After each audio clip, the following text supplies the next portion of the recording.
Bismillahirrahmanirrahim. Assalamualaikum warahmatullahi wabarakatuh.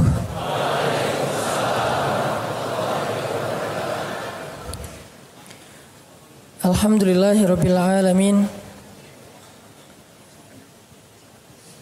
Alhamdulillahilladzi arsala rasulahu bil huda wa dinil haq liyuzhirahu 'alad dini kullih wa kafa billahi syahida. Asyhadu an la ilaha illallah wahdahu la syarika lah, lahul mulku wa lahul hamd wa huwa ala kulli syai'in qadir. Wa asyhadu anna Muhammadan abduhu wa rasuluhu la nabiyya ba'dah. Radina billahi rabba wa bi Muhammadin nabiyya wa bil islami dina. Rabbi syrah li sadri wa yassir li amri wa hlul 'uqdatan min lisani yafqahu qawli.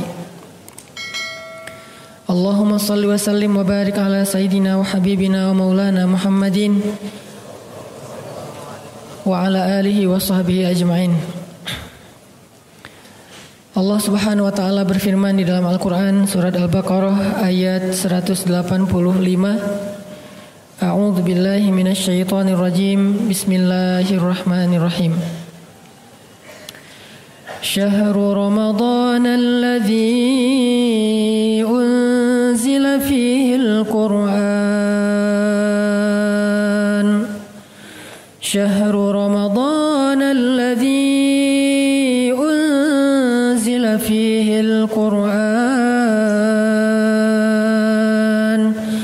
Hudan lin-nasi wa bayyinatin minal huda wal furqan.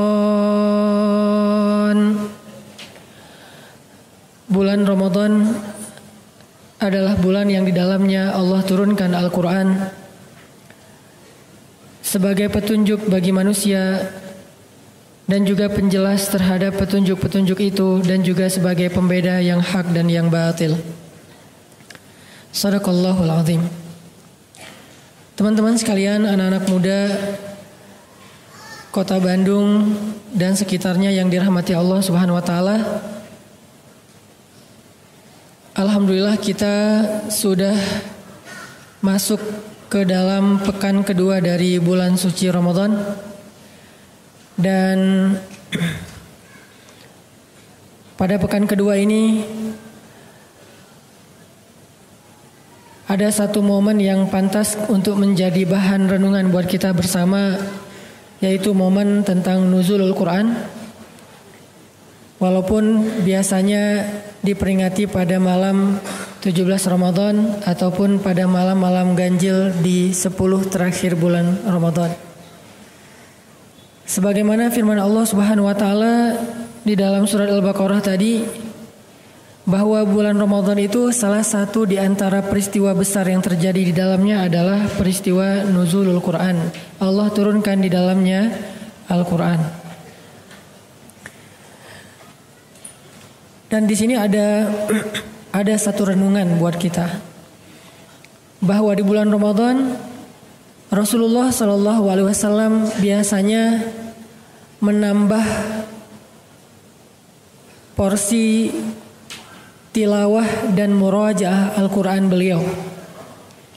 Kalau di bulan-bulan yang lain Rasulullah SAW didatangi oleh Jibril untuk menyampaikan wahyu, maka di bulan Ramadan Jibril datang bukan sekedar menyampaikan wahyu, tetapi juga mereview,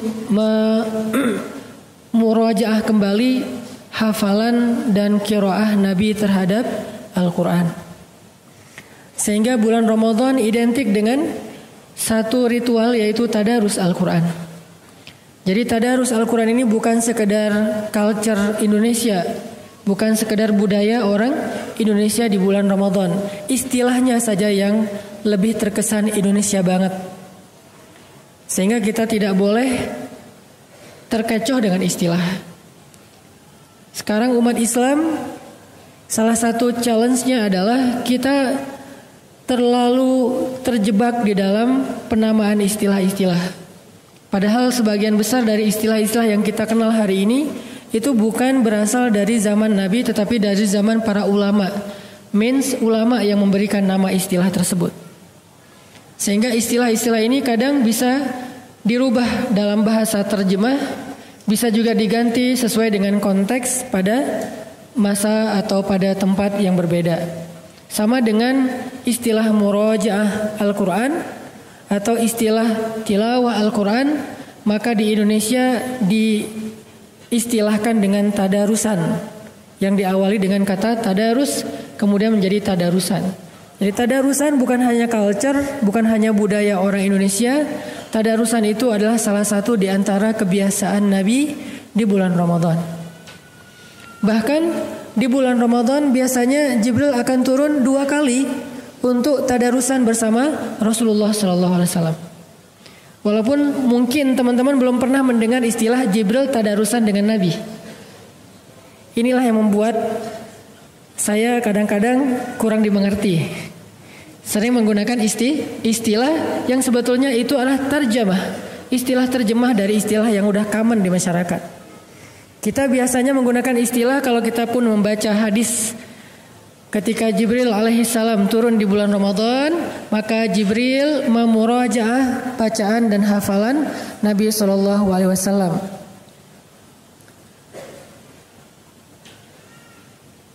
Salah satu ayat Jibril memurajaah hafalan Nabi atau bacaan Nabi di dalam Al-Quran itu ada di surat Al-Qiyamah. La tuharrik bihi lisanaka lita'jala bih. Inna alaina jam'ahu wa qur'anah fa idza qara'nahu fattabi' qur'anah summa inna alaina bayanah.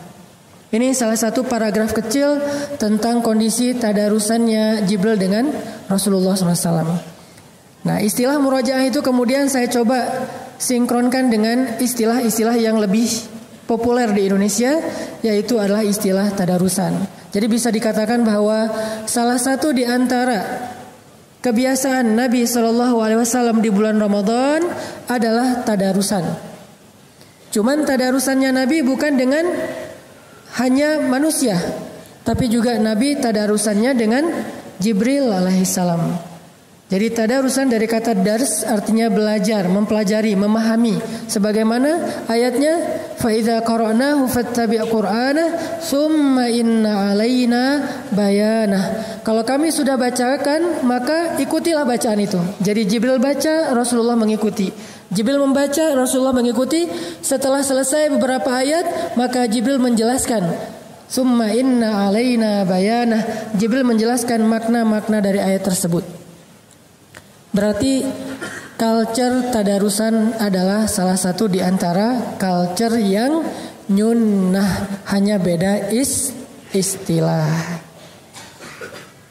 Jadi untuk dikenal atau untuk dilihat bahwa ini sesuatu yang sunnah atau tidak, kita tidak boleh hanya melihat dari istilahnya, tapi coba perhatikan prakteknya. Ada beberapa istilah yang di kita itu kadang-kadang dianggap aneh dan bid'ah. Padahal kadang istilah itu justru ada di dalam Al-Quran. Contohnya istilah atau sebuah ritual istighosah. Ada sebagian orang atau kaum muslimin yang menganggap istighosah ini bid'ah. Padahal istighosah adalah istilah yang jelas-jelas diksinya disebutkan di dalam Al-Quran. Di surat Al-Anfal, "Il tastaghisuna rabbakum fastajaba lakum." Ketika kalian beristighosah kepada Rabb kalian. Ada kata istighosah dalam bahasa, dalam bentuk kalimat kata kerja verb, yaitu tastaghithun. Berarti istighosah bukan bid'ah. Istighosah itu bukan hanya sunnah Nabi, tetapi juga ajaran yang disebutkan di dalam Al-Quran dan kemudian diperjelas di dalam As-Sunnah.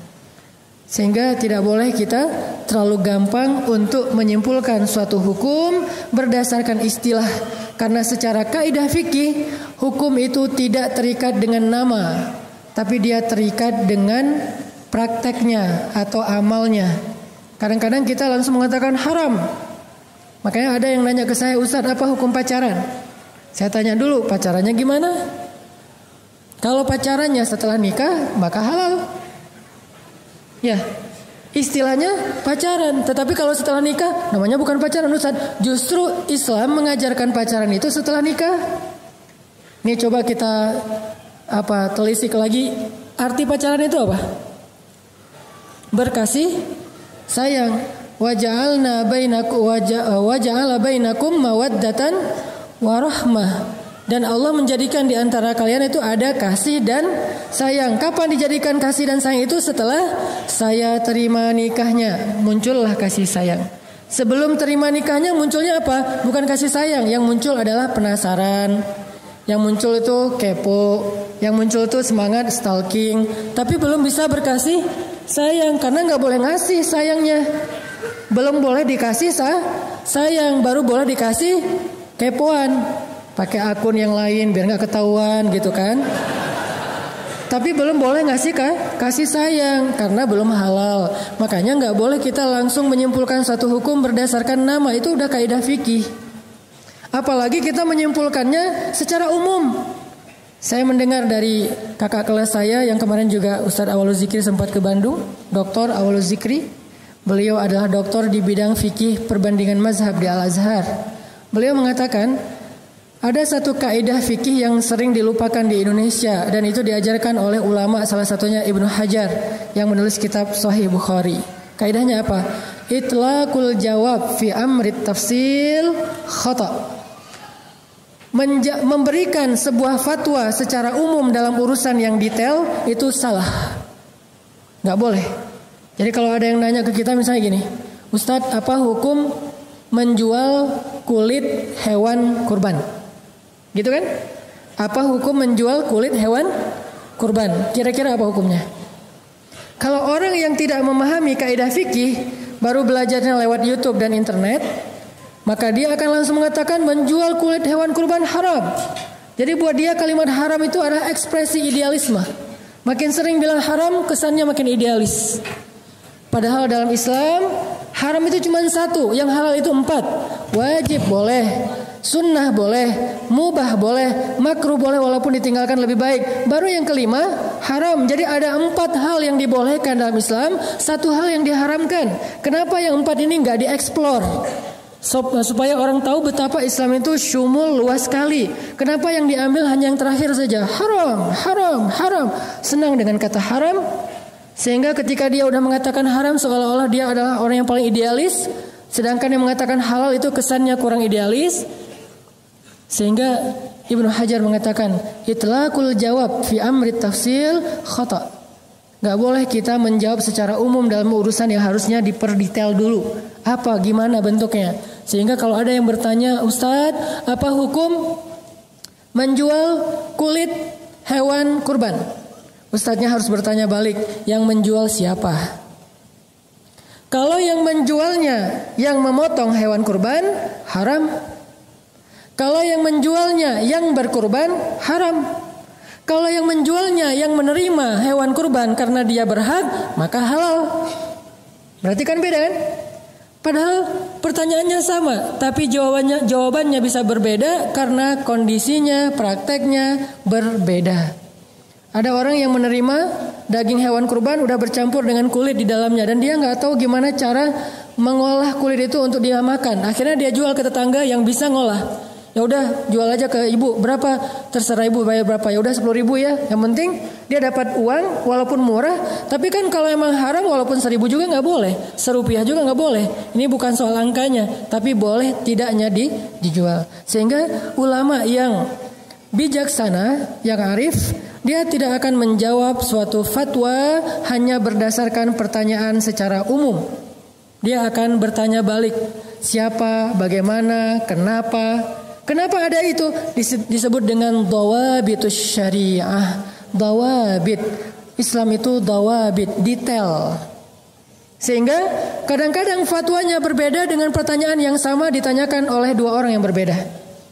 Pertanyaannya sama, yang nanyanya beda, maka fatwanya berbeda. Bukan hanya karena kondisinya, mungkin karena alasannya juga berbeda.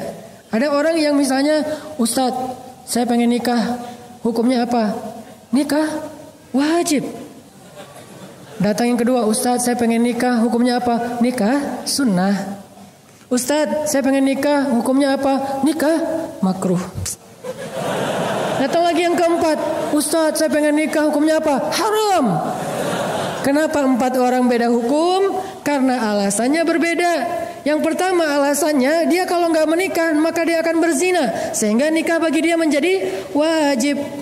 Yang kedua dikatakan sunnah karena dia sudah mampu, tapi dia tidak akan berzina kalaupun tidak menikah, maka bagi dia sangat dianjurkan, sunnah muakkadah. Yang ketiga, buat dia nikah itu cuma coba-coba. Seru nggak ya nikah?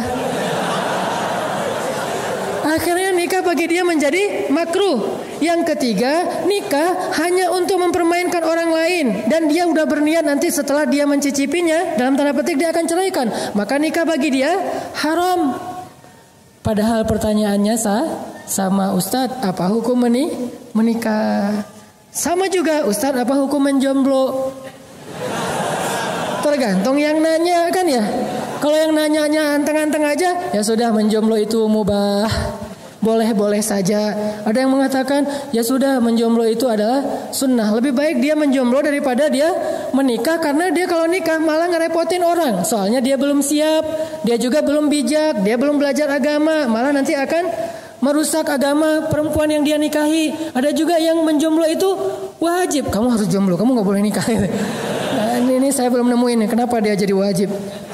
Yang jelas hukum itu tidak tergantung dengan pertanyaan ataupun istilah, tapi tergantung dengan dawabitus syariah, alasan-alasan. Karena hukum itu punya maksud, dikenal dengan maqasidus syariah. Syariat itu ada maksudnya. Ada orang yang nggak mau tahu, nggak usah tanya maksudnya. Yang penting kalau udah halal halal aja, yang haram haram aja. Nggak kayak gitu Islam. Islam ini agama orang-orang yang cerdas.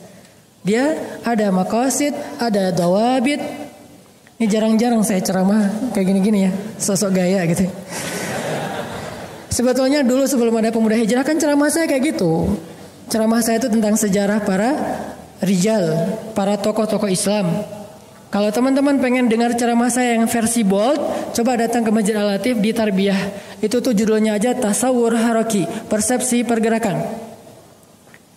Kemudian Ar-Rijal wan Nisa anzal fihimul Quran. Tokoh-tokoh yang turun Al-Quran karena mereka. Nah itu tuh pembahasan di Tarbiyah. Tapi kalau di acara nongkrong bareng UHA, namanya juga nongkrong. Kalau dibahas nongkrong, terus judulnya haramnya apa gitu kan, orang langsung aduh sian mau nongkrong tapi ditakut-takutin. Neraka jahanam terbagi kepada misalnya, kan agak gimana gitu kan.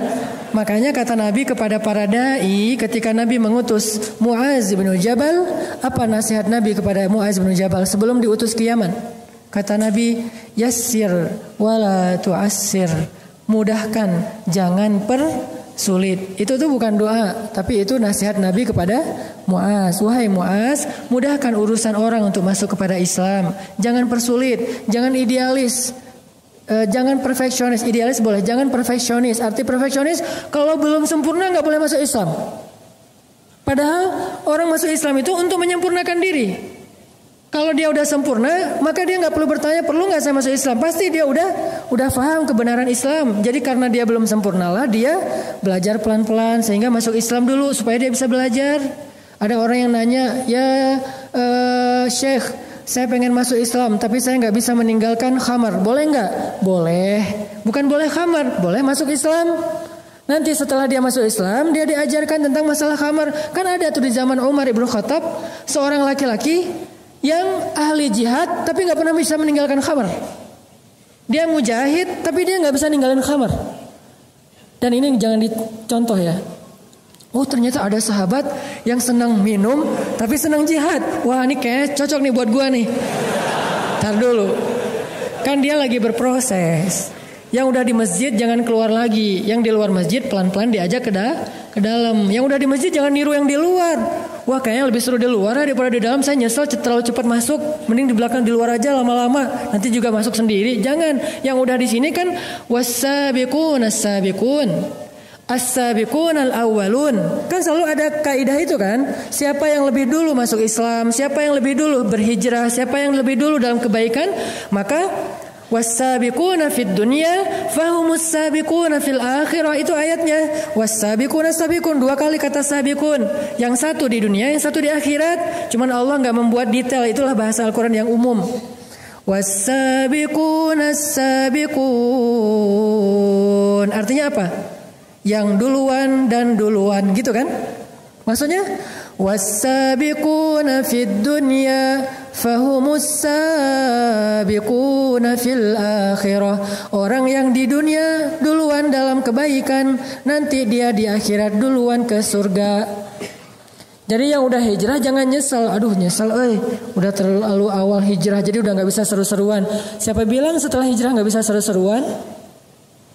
Jadi balik lagi kepada yang tadi, salah satu hobi dan kebiasaan Nabi SAW di bulan Ramadan adalah tadarusan. Tadarusannya bersama Jibril alaihissalam. Sehingga di bulan Ramadan ini kita coba untuk belajar kembali tentang kebiasaan Nabi dalam tadarusan. Apakah tadarusan kita ini sudah mirip dengan tadarusannya Nabi Sallallahu Alaihi Wasallam? Apa sih yang dilakukan Nabi ketika tadarusan? Apakah sekedar mentilawahkan Al-Quran atau lebih daripada tilawah? Karena di dalam konteks bacaan Al-Quran itu ada banyak istilah. Ada tilawah, ada qiraah, ada tartil, apalagi banyak istilah-istilah yang menunjukkan makna membaca Al-Quran. Ada warattilil Qur'ana tartila, bacalah Al-Quran. Baca juga kan? Faqra'u ma tayassara minal Qur'an, bacalah Al-Quran. Baca juga. Ada lagi watlu ma uhiya ilaika, bacakan apa yang diwahyukan kepadamu. Baca juga.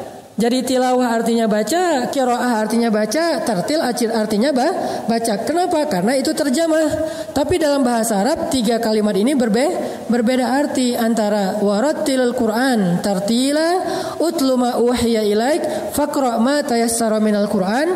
3 kalimat 3 diksi dengan makna yang berbeda. Kira-kira tadarusan kita yang mana nih? Karena jangan-jangan kita tartil pun enggak. Kalau tartil, warattilil Qur'ana tartila, itu artinya bacalah Al-Quran perlahan-lahan, lebih kepada beatnya. Kok beat si Ustadz? Ya udah tempo lah. Sama aja sih padahal ya. Cuma orang mungkin agak-agak gimana gitu. Saya lagi agak-agak kagok nih mau ngomong bisa dibully deh ya. Jadi beatnya itu, jadi warattil Quran tartila itu masalah beat. Seberapa cepat bacaan kita. Nah, ajaran Al-Quran kita tuh disuruh baca Quran itu perlahan-lahan. Warattil Qur'ana tartila. Gimana dengan yang baca Qurannya cepat Ustaz? Ghairil maghdubi alaihim waladdallin. Amin. Nah, ini gimana nih? Ini tartil nggak sih gitu kan? Menurut saya, ini menurut saya ya. Tolong bagian ini jangan di crop ya. Menurut saya itu bacaannya terlalu pro. Orang kalau udah pro mungkin jadi kayak gampang banget gitu kan. Kalau kita terlalu amatiran sih. Makanya itu baca Quran itu pelan-pelan soalnya masih amatiran. Kalau mereka kan udah pro, bacanya cepet-cepet. Waladhdallin, terus makmumnya juga pro, aminnya. Amin. Wes. Kan pro banget kan? Kalau kita kan amatiran. Jadi amin kita tuh amin. Kok pelan banget sih? Ya gue baru belajar sih. Makanya ada teman saya dulu tuh pas kita lagi belajar pedal di Batu Karas, lagi belajar kayak surfingan lah. Itu tuh kita pas waktunya sholat asar kan mendarat dulu tuh, taruh papan, kita wudhu. Kita lagi wudhu, ada teman kita udah selesai sholat. Padahal mulai wudhunya bareng. Kita belum selesai wudhu, dia udah selesai sholat. Ditanya sama temennya, lo kok cepet banget sholatnya? Beda kalau udah pro. Jadi kalau udah pro sholatnya cepat. Kalau yang amatiran mah pelan-pelan. Takbirnya juga lama gitu ya. Allah, aduh gagal. Soalnya nggak bisa mensinkronkan niat dengan ucapan takbir gitu kan. Jadi kayak pelan-pelan hati-hati banget. Allah, udah jadi salah ketinggian turunin lagi dikit gitu. Tapi kalau udah pro, wes. Jadi dalam hitungan 1 menit bisa dapat 2 rakaat. Allahu alam hukumnya apa, saya nggak mau menjudge. Tapi buat saya tuh menurut saya sih pro banget lah. Cuman kita belum bisa niru karena kita masih amatiran. Jadi warattilal Qur'ana tartila, bacalah Al-Qur'an dengan tartil, itu artinya bacalah Al-Qur'an secara perlahan-lahan. Sehingga ketika Nabi mencoba untuk mempercepat beat bacaan beliau, turun ayat la tuharrik lisanaka lita'jala bih, janganlah kamu gerakkan lisanmu lita'jil. Lita'jil itu apa arti ta'jil? Pasti ngerti banget lah arti ta'jil ya. Apa ta'jil? Ta'jil itu artinya menyegerakan. Biasanya diidentikan dengan iftar. Apa arti iftar? Berbuka puasa. Makanya berbuka puasa itu dianjurkan untuk ta'jil. Maaf, bukan takjil, ta'jil. Kalau ta'jil malah mengakhirkan, kalau ta'jil malah mendahulu. Jadi beda ain sama hamzah itu beda arti. Sama kayak kita beda harokat antara jamal dengan jamal, itu beda arti. Kalau kita bilang jamal itu artinya keren. Kalau kita bilang jamal itu artinya onta. Jadi kalau kita bilang jamal, jamal onta keren. Makanya manggil orang yang namanya Pak Jamal tuh hati-hati. Jangan Pak Jamal, Pak Onta. Jangan Pak Jamal, manggilnya Pak Jamal. Kok panjang sih? Biar benar, Bapak keren. Enggak, nama saya Jamal. Jadi Bapak Onta. Jadi beda harokat, beda arti. Sama dengan ta'jil dengan ta'jil. Ustaz kok Arab-Arab banget sih malam ini? Ya sedikit. Jadi ta'jil artinya menyegerakan, sehingga salah satu di antara kebaikan puasa itu adalah menyegerakan berbuka. Tapi arti menyegerakan tetap aja nunggu azan. Bukan menyegerakan azan juga belum. Udah kan ta'jil Ustaz. Tetap aja nunggu azan. Ya, la tuharrik bihi lisanak lita'jala bih. Janganlah kamu menggerakkan lisanmu untuk mempercepat bacaan. Jadi bacanya pelan-pelan.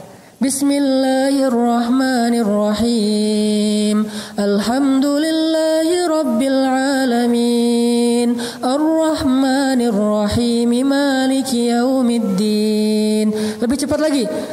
Iyyaka na'budu wa iyyaka nasta'in. Ihdinas siratal mustaqim, siratal ladzina an'amta 'alaihim ghairil maghdubi 'alaihim waladdallin.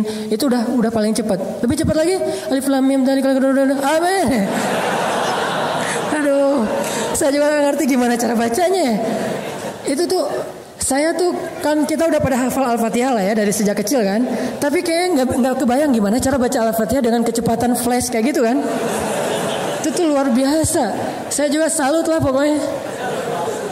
Karena saya nggak bisa. Nah, ada seorang sahabat namanya Abdullah ibnu Mas'ud. Tapi harus paham orangnya ya, karena kalau beda orangnya tadi beda hukum. Kebenaran ini Abdullah ibnu Mas'ud. Siapa dia? Dia adalah sahabat yang dititipkan oleh Nabi Al-Quran. Dititipkan oleh Nabi Al-Quran. Dia salah satu periwayat Al-Quran. Abdullah ibnu Mas'ud. Yang bisa menghafal Quran 1 juz sekali dengar. Jadi Nabi baca Al-Quran 1 juz, dia dengerin aja. Beres Nabi baca, ya Rasulullah saya udah hafal. Itu Abdullah bin Mas'ud. Lalu Nabi mengatakan, coba baca Abdullah. Dibaca oleh Abdullah dengan hafalan, nggak ada satu huruf pun yang salah 1 juz itu. Inilah Abdullah bin Mas'ud, kecerdasannya di atas rata-rata. Kan saya pernah cerita, surat Al-Quran yang paling panjang turun sekaligus surat apa?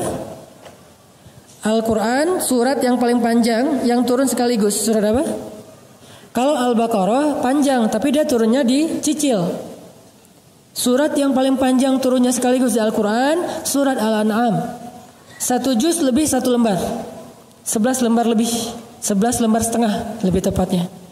Nah, 1 juz lebih 1 lembar, artinya 11 lembar. Itu turun dari Jibril kepada Rasul, dibaca oleh Jibril sekali, Nabi langsung hafal.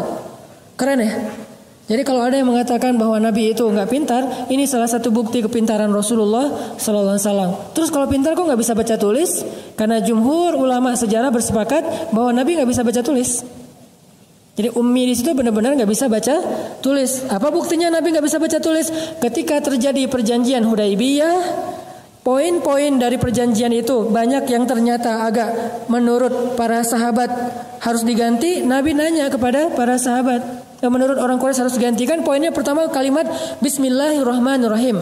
Ini adalah perjanjian antara Muhammadun Rasulullah dengan Suhail dari perwakilan Quraisy. Kata Suhail, Muhammad, kalau kami percaya Allah itu Ar-Rahman dan Ar-Rahim, ngapain kita capek-capek bikin perjanjian? Ya udah aja kita bareng. Terus maunya kamu gimana? Hapus, nggak boleh pakai Ar-Rahman Ar-Rahim, cukup Bismillah aja. Kok cuma Bismillah? Karena orang Arab Quraisy juga meyakini Allah sebagai Tuhan, tapi nggak punya sifat. Makanya ada anak di masa jahiliyah namanya Abdullah, yaitu ayahanda Rasulullah. Kok dinamain Abdullah padahal mereka musyrikun? Karena mereka meyakini Allah itu sebagai Tuhan, cuman tidak punya sifat. Sifatnya diberikan kepada berhala. Ada berhala cinta, cinta lagi. Ada berhala perang lah ya, berhala perang, berhala dagang, berhala apa. Allah itu cuma simbol Tuhan doang, tapi nggak punya sifat.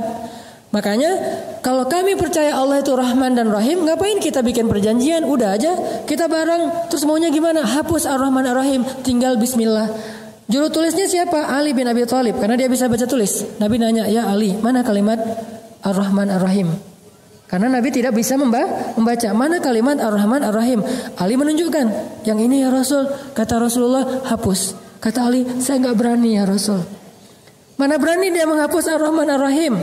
Nanti dia takut kepada Allah. Kata Rasul, ambil air, ambil kain yang basah, dibasahin dengan air. Nabi sendiri yang menghapus Ar-Rahman Ar-Rahim. Tinggal Bismillah. Terus kalimat berikutnya, kata Suhail, Muhammad, kalau kami percaya kamu adalah Rasulullah, ngapain kita capek-capek bikin perjanjian? Terus maunya gimana? Gak pakai kalimat Rasulullah, udah aja Muhammad ibnu Abdillah dengan Suhail bin siapa gitu. Jadi gak pakai embel-embel Rasulullah. Hapus kalimat Rasulullah. Ali, mana kalimatnya? Ini ya Rasul, hapus. Saya gak berani menghapus kalimat karena sesungguhnya engkau Rasulullah. Kata Rasul, mana kain basah? Nabi sendiri yang menghapusnya. Ini menjadi bukti bahwa Rasulullah emang gak bisa baca tulis. Tapi apakah itu indikasi bahwa Rasulullah gak pintar? Enggak, karena kita harus memahami sejarah secara konteks sejarah. Jangan menjudge sejarah, karena kita berbeda konteks dengan sejarah. Apa maksudnya? Pada masa itu, tren belajar itu bukan lewat baca dan tulis. Tren belajar pada masa itu lewat riwayat dan dihafal. Sehingga orang yang pintar pada masa itu bukan yang jago baca dan tulis, tapi yang banyak hafalan dan kuat hafalan. Sehingga ketika Allah menurunkan wahyu kepada Rasulullah SAW, harusnya Allah ngajarin Nabi tentang baca tulis dulu kan? Ketika Nabi kecil, kenapa nggak diajarin dulu sama Allah baca tulis? Kenapa Allah langsung ngasih wahyu sementara nabinya nggak bisa baca tulis? Karena tren belajar pada masa itu bukan lewat baca dan menulis, tapi lewat mendengar dan menghafal. Sehingga hafalan mereka itu kuat-kuat. Kalau kita belum nulis kan nggak pede kan? Nanti lupa gimana nih? Nomor telepon aja ditulis. Cuman satu nomor telepon yang langsung bisa kehafal. Nomor telepon mantan. Cepat hafalannya tuh. Walaupun udah unfollow, udah di blok, tapi masih ada. Walau udah di delcon gitu kan, tapi masih dihafal. Sama aja sih. Tinggal diketik lagi aja telepon. Yang angkat bapaknya. Ya, intinya adalah Rasulullah SAW langsung hafal 1 juz lebih dari surah Al-An'am yang dibaca oleh Jibril. Jibril membaca Al-An'am, Nabi dengerin, hafal. Udah beres hafal, Nabi ngumpulin para sahabat. Ngumpulin, pada dengerin, Nabi bacain Al-An'am 1 juz. Beres Nabi baca, Abdullah bin Mas'ud angkat tangan, ya Rasulullah, saya sudah hafal. Rasulullah takjub. Ini solehnya Rasul ya, tawadu banget. Pas Abdullah ngomong kayak gitu, ya Rasulullah saya udah hafal. Rasulullah gak ngomong, emang lo doang, gue juga sama. Ini kalau kita kan orangnya kayak sok pamer gitu kan, pengen diakui. Kalau Rasulullah enggak, Rasulullah itu sangat menghargai orang, langsung mengatakan, ya Abdullah kamu udah hafal? Ya Rasulullah, coba baca. Dibacalah oleh Abdullah dari ayat 1 sampai terakhir, tidak ada satupun huruf yang salah. Ini kemampuan hafalannya Abdullah ibnu Mas'ud. Nah, Ibnu Mas'ud ini salah satu sahabat yang kalau baca Quran, bacaannya itu persis Jibril alaihissalam. Persis Jibril. Kalau sekarang kan kita dengar banyak qori imam itu bacaannya persis siapa gitu kan? Persis Sudais, persis Al-Afasi, persis siapa kayak gitu-gitu. Persis Al-Muzammil gitu kan? Al-Muzammil mana nama surat? Persis Muzammil gitu. Nah, kalau Abdullah persisnya persis Jibril. Dulu tuh waktu saya masih SMA, saya ngefans banget dengan yang namanya Sa'dul Ghamidi. Salah satu qori dan imam dari Arab Saudi, dari kabilah Ghamid. sehingga beliau dinamain Al-Ghamidi, orang Ghamid. Itu saya senang banget dengan membacaannya. Makanya sering saya ulang-ulang dulu tuh. Saya dulu pernah ikut audisi tilawah Al-Quran di Kairo yang masuk ke 2 channel TV itu. Di antara sekian ratus peserta orang-orang Mesir, saya nomor 1 alhamdulillah gara-gara menjiplak bacaan Al-Ghamidi. Pas datang depan ininya, jurinya, dari mana? Indonesia. Oh ya, bisa baca Quran sedikit-sedikit. Ya udah baca yang mudah-mudah saja. Ya sudah, Al-Ikhlas. Karena itu yang paling mudah. Al-Fatihah Al-Ikhlas. Al-Fatihahnya Al-Ghamidi. Alhamdulillahi Rabbil Alamin. Ar-Rahmanir Rahim. Maliki Yaumiddin. Iyyaka na'budu wa iyyaka nasta'in. Nangis jurinya. Alhamdulillah dalam hati saya langsung husnuzon. Menang nih. Dia tuh nangis bukan karena bacaannya bagus. Dia tuh udah sering dengar bacaan yang bagus. Tapi dia nangis terharu. Kok ada orang Indonesia bacanya bisa kayak gini menurut dia. Dia pikir orang Indonesia itu kan orang asing ya. Orang ajam kan, bukan orang Arab. Sehingga biasanya kayak bacanya Alhamdulillahi Rabbil Alamin. Mungkin karena kita orang Indonesia kan. Jadi A jadi nga gitu kan. Baca alif lam mim jadi alama gitu kan. Karena kita orang Indonesia, ternyata kok ada orang Indonesia bacanya bisa kayak gini. Dia terharu, Masya Allah kata dia. Langsung dia kasih golden ticket gitulah. Alhamdulillah. Itu tuh, tapi itu bukan karena saya bacaannya bagus teman-teman. Mau tahu rahasianya kenapa? Karena saya baru nikah. Hubungannya apa Ustadz? Ustadz maksa materinya. Enggak benar. Itu karena saya baru nikah. Saya tuh doa sama Allah, ya Allah saya udah nikah. Nikah kan ibadah. Tapi saya gak punya kerjaan. Saya mau ngasih nafkah apa buat istri saya? Ya Allah beri saya rezeki. Tiba-tiba dapat panggilan audisi. Juara. Langsung dikontrak 20 episode. Lumayan lah bisa tinggal di Kairo. Berdua sama istri tanpa kerja selama 6 bulan. Jadi istri saya S2. Saya keliling 99 cahaya di langit Kairo. Foto-foto. Sosok nulis gitu. Di depan taman. Depan sungai Nil.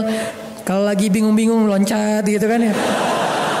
Pokoknya menikmati hidup aja lah. Istri saya biarin aja dia sibuk dengan belajar. Udah malam-malam dia buka buku tebal-tebal tuh. Karena dia ngambil S2-nya tafsir lah gitu. Tafsir kan berat ya. Salah satu mata kuliah yang cukup berat tuh tafsir. Karena Al-Quran satu huruf aja kalau dibedah tuh panjang banget. Udah baca, saya lagi ngedit-ngedit foto gitu. Wah ini seru nih di sebelah sini nih. Jadi kita kayak beda passion banget lah. Alhamdulillah 6 bulan bertahan. Itu rezeki. Tapi bukan itu yang mau dibahas. Abdullah bin Mas'ud bacanya seperti Jibril. Dan suatu saat Abdullah bin Mas'ud bilang gini ke Rasulullah. Ya Rasulullah, saya itu bisa mengkhatamkan Al-Quran sehari 1 kali.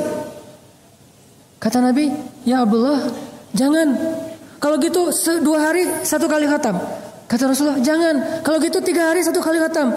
Ya udah segitu, tapi kalau bisa jangan lebih dari itu. Maksudnya apa? Kok bisa 1 hari sekali pengen khatam Al-Quran? Rasulullah larang.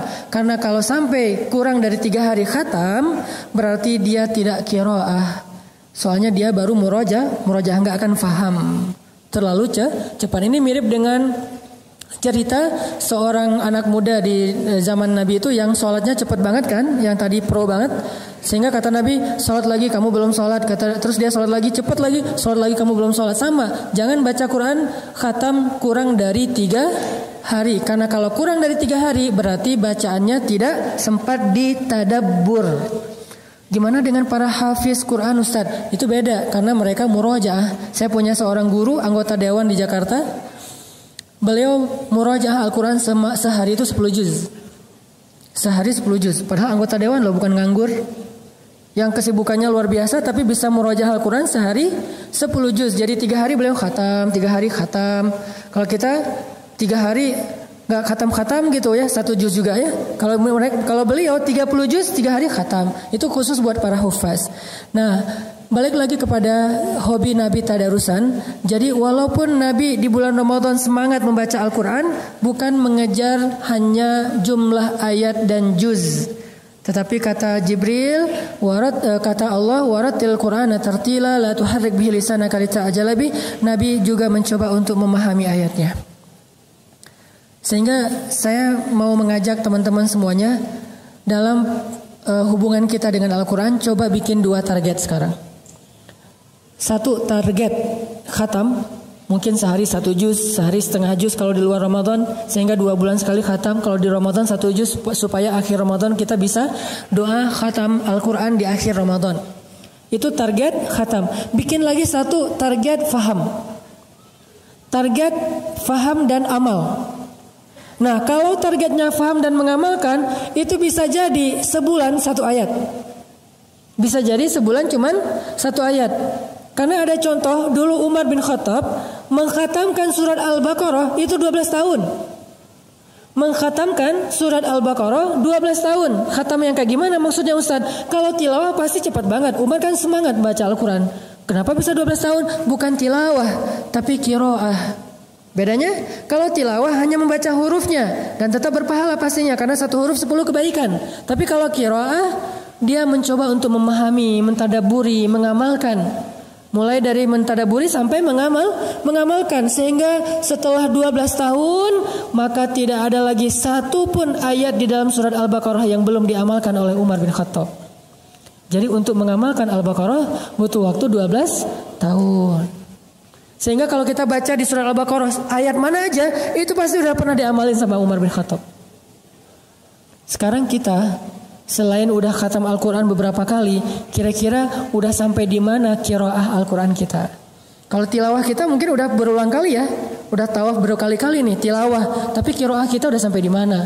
Dimulai dari Al-Fatihah, kemudian Al-Baqarah, atau mungkin nggak berurutan, tapi tematik sesuai dengan masalah. Kalau lagi misalnya masalah pekerjaan, nanti ada ayat-ayat tentang pekerjaan di surat Al-Jumu'ah ada. Masalah jam kerja ada di surat Al-Baqarah juga. Masalah riba, transaksi, akad, utang, piutang, apalagi saksi segala macam. Nah, udah berapa ayat yang kita tadabbur dan amalkan dari Al-Quran? Inilah yang akan menentukan kita itu ahlul Quran atau bukan. Kalau tilawah Al-Quran saja, maka kita berada di ring 3 dari antara dalam hubungan kita dengan Al-Quran. Termasuk orang ring 3 dengan Al-Quran, bukan ring 1. Kalau cuman tilawah. Kalau sudah menghafal, memahami, udah ring 2.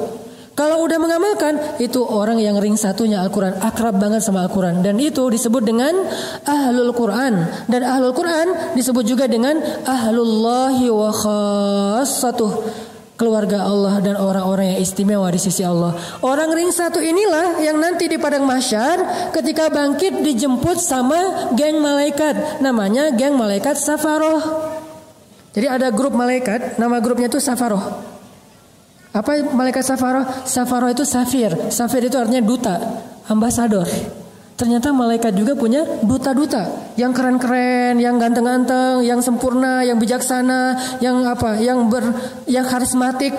Sehingga mereka disebutkan di surat Abasa dengan kalimat Safaroh kiramim bararah. Malaikat duta yang mulia lagi baik. Siapa mereka? Mereka adalah ahlul Quran dari golongan malaikat. Cahayanya luar biasa. Dan ahlul Quran di golongan manusia adalah orang yang mengamalkan Al-Quran. Semakin banyak amalannya, semakin dekat dia dengan Al-Quran. Ada orang yang tidak hafal 30 juz. Ada 2 orang. Yang satu hafal 30 juz dan mengamalkan 1 juz. Yang satu lagi hafal 1 juz, mengamalkan 3 juz. Maka orang yang paling dekat dengan Al-Quran di antara mereka adalah orang yang mengamalkan. Walaupun pahala menghafal Al-Quran itu gede banget, jangan remehin. Siapa yang hafiz Al-Quran, maka nanti Allah akan berikan kepada dia tiket untuk bisa menyelamatkan 10 orang yang dia cintai masuk ke dalam surga kan. Tapi ada lagi keistimewaan yang diberikan kepada orang yang mengamalkan Al-Quran. Orang yang dekat dengan Al-Quran, khassatuh, orang yang istimewa di sisi Allah. Gimana caranya? Coba kita tanya, berapa ayat sih dari Al-Quran yang udah kita amalkan? Coba hitung deh. Bahkan kalau di Al-Baqarah, gak ada 1 ayat pun yang gak bisa diamalkan. Mulai dari Alif Lam Mim, itu udah bisa diamalkan. Mulai dari Alif Lam Mim. Atau minimal kayak, sekarang lagi Ramadan nih, surat ayat apa yang paling populer di bulan Ramadan? Al-Baqarah 183. Udahkah kita mengamalkan 183 secara teks demi teks? Contoh, ya ayyuhalladzina amanu. Kira-kira apa amalan dari kalimat ini? Ini belum satu ayat ya, baru satu penggalan ayat. Ya ayyuhalladzina amanu. Amalnya apa? Wahai orang-orang yang beriman. Terus? Nah, jarang kan dibahas? Ternyata ada satu sunnah Nabi tentang bagaimana cara kita mengamalkan Al-Quran ketika kita membaca Al-Quran. Salah satu yang paling ringan, nih saya ajarin yang ringan-ringan aja dulu. Ya ayyuhalladzina amanu itu namanya panggilan, nida. Kalau Allah lagi manggil kita, maka ada sunnah dari Nabi untuk kita tajawub. Tajawub itu dari kata jawab. Jawab itu jadi dari bahasa Indonesia jawab. Bahasa Arabnya jawab. Bahasa Indonesianya jawab. Sehingga yang menjawab atau selalu menjawab panggilan namanya tajawub. Itu sunnah Nabi. Sehingga Aisyah radhiyallahu anha mengatakan Nabi itu kalau lagi sholat tahajud sendiri beliau membaca Al-Quran. Ketika beliau mengawali bacaan beliau mengawalinya dengan ta'awuz. Karena kalau kamu baca Quran maka fastaiz billah. Lalu beliau melanjutkan dengan basmalah.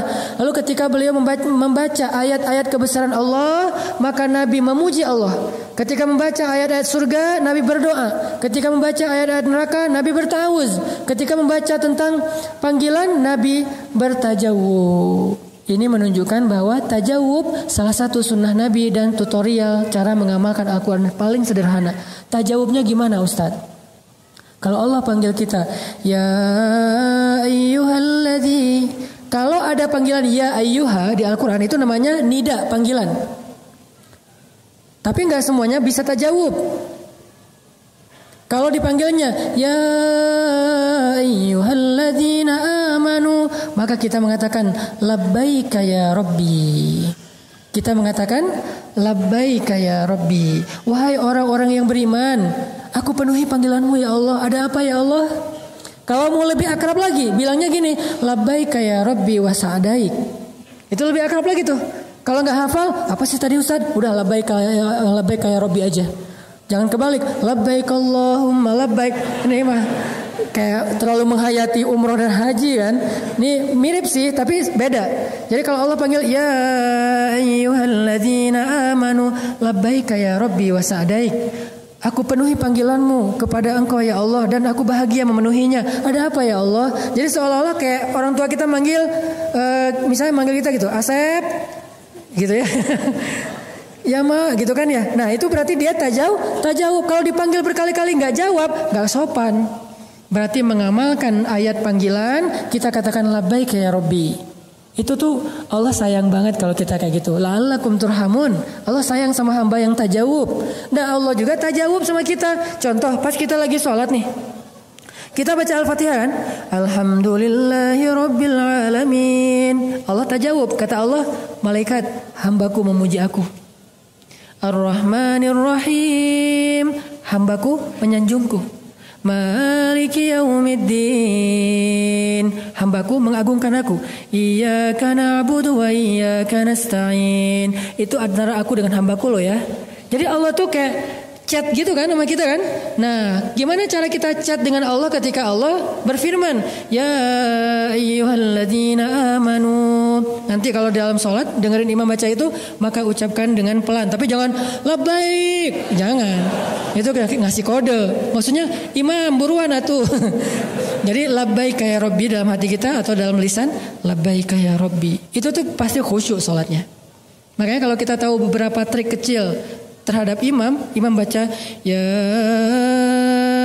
jangan buru-buru jawabnya, takutnya ya ayyuhal kafirun.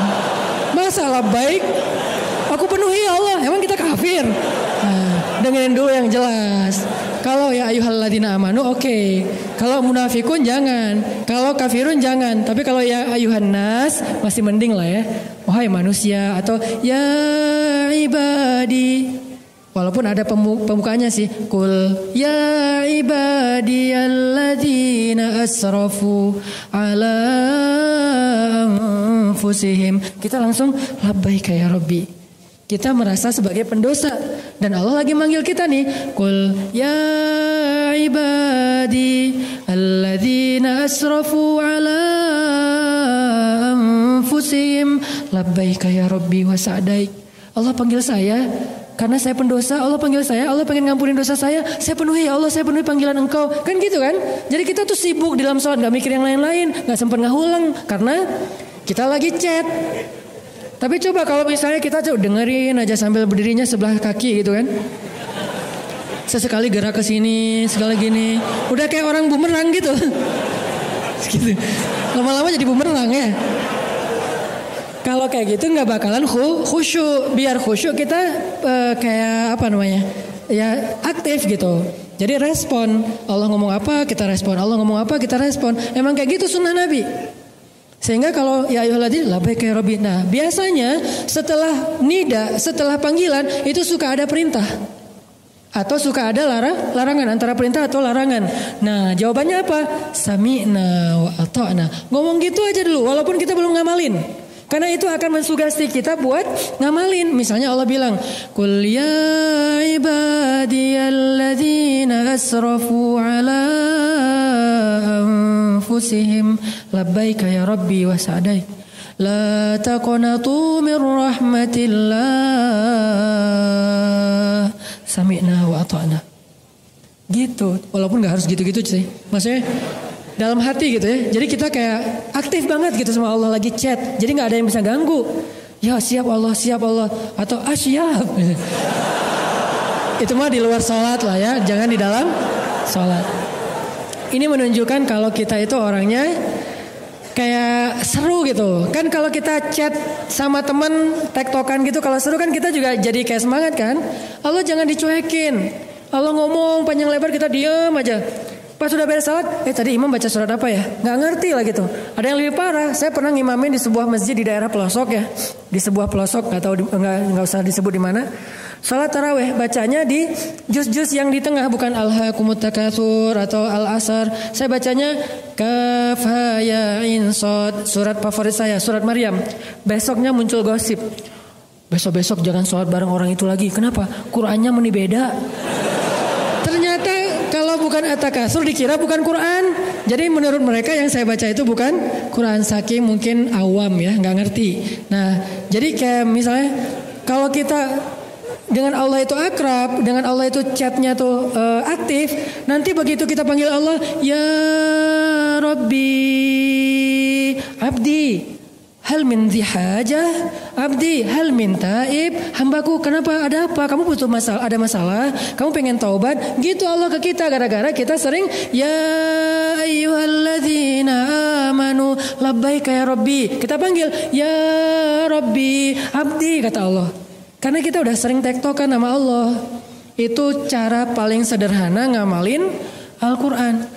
Kutiba alaikumus siyam, sami'na wa ata'na. Ya ayyuhalladzina amanu la ta'kulur riba, sami'na wa ata'na. Ya ayyuhalladzina amanu, apapun kalimat setelah panggilan biasanya antara perintah dengan larangan. Tinggal kita bilang sami'na wa ata'na. Muncul ayat lagi yang kita kayak nebak-nebak. Makanya kalau nanti dengerin bacaan imam, coba perhatikan diksinya. Ada yang ke detect gak sama kita?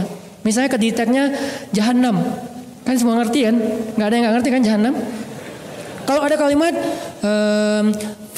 bukan apa, Jahannam lah pokoknya. Atau kalau yang lebih seringnya bukan Jahannam, Nar kan? Naruka jadi bahasa Indonesia, neraka. Maksa. Jadi nar artinya neraka. Fattakun narol lati waquduhan nasu wal hijarah. Kalau kita dengar kata nar, kita dengan kata jahannam, maka kita dalam hati mengatakan a'udzubillahi min dzalik, atau Allahumma inni a'udzubika min adzabi jahannam. Kalau kita hafal, kita boleh baca Allahumma inni a'udzubika min adzabi jahannam. Kalau dengar kata jannatin, pasti kenal dong. Tajri min tahtihal anhar. Langsung bilang Allahumma inni as'alukal jannah. Allahumma inni as'aluka jannatal firdausal a'la. Ya Allah, beri saya surga firdaus yang paling tinggi. Gitu dalam kita bermuamalah dengan Al-Quran. Masih banyak sih yang perlu dibedah, tapi karena keterbatasan waktu kita, insya Allah istiqomahlah hadir dalam kajian-kajian kita, walaupun kita tidak secara serius membedah teks, tapi insya Allah konten kita itu tidak ada bedanya dengan teman-teman kita yang di kuliah atau yang di pesantren, cuman dengan bahasa yang lebih santai. Tapi kontennya sama, substansinya sama insya Allah, sehingga kita bisa menambah iman dan memperbaiki amal. Allahumma inna nas'aluka ridhaka wal jannah wa na'udzubika min sakhatika wan nar. Allahumma ja'alil Qur'ana hujjatan lana la 'alaina. Allahumma nawwir qulubana bil Qur'an. Allahumma zid imanana bil Qur'an. Allahumma aslih a'malana bil Qur'an. Allahumma ahsin khuluqana bil Qur'an. Allahumma alif baina qulubina bil Qur'an. Allahumma shrah sudurana bil Qur'an. Allahumma ja'alil Qur'ana rabi'a qulubina wa nuran fi sudurina wa hudan wa bayanan fi hayatina. Rabbana atina fid dunya hasanah wa fil akhirati hasanah wa qina adzabannar. Yuk kita lanjutkan dengan sholat tarawih 2 rakaat 1 kali salam. Barakallahu fikum.